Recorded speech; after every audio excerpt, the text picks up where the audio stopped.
Ever wonder why some people seem completely untouchable, living off the grid while the rest of the world spins in chaos? Let's talk about a character. Let's call him Zero, and why trying to mess with him in a place like the Arkansas mountains is a complete non-starter for the establishment. First up, you have to understand the home field advantage. We're talking about the Ozarks or the Washitas. This isn't a city park with paved trails. The terrain here is rugged, unforgiving, and a labyrinth to outsiders. A guy who grew up here knows every creek bed, every hidden trail, every cave. He can disappear into the landscape like a ghost.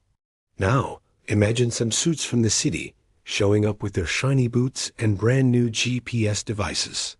They stick out like a sore thumb.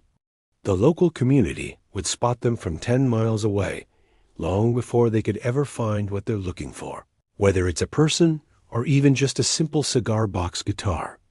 This brings us to the second point, the unspoken code. In these tight-knit rural communities, there's a powerful, unwritten rule.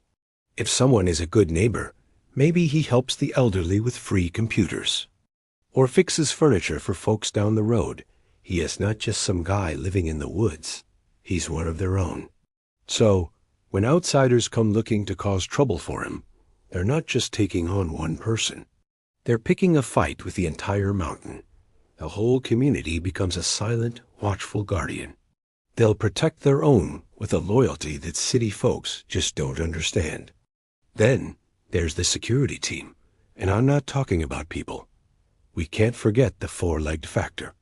The wilderness itself is a formidable ally.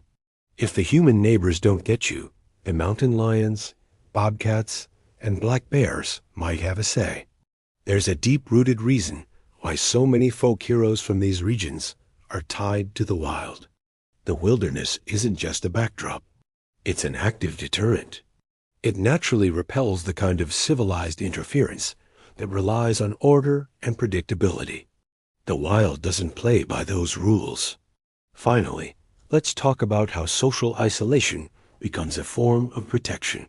The very things that elites might mock about a place like Arkansas, its remoteness, its lack of connectivity, are precisely what make it a black hole for their influence and control. You can't cancel someone who doesn't use your platforms, doesn't care about your trends, and whose reputation is built on real-world actions, not online profiles. His neighbors would sooner give a stranger the wrong directions on purpose than betray a friend. It's the ultimate "don't tread on me" philosophy, taken to the absolute extreme.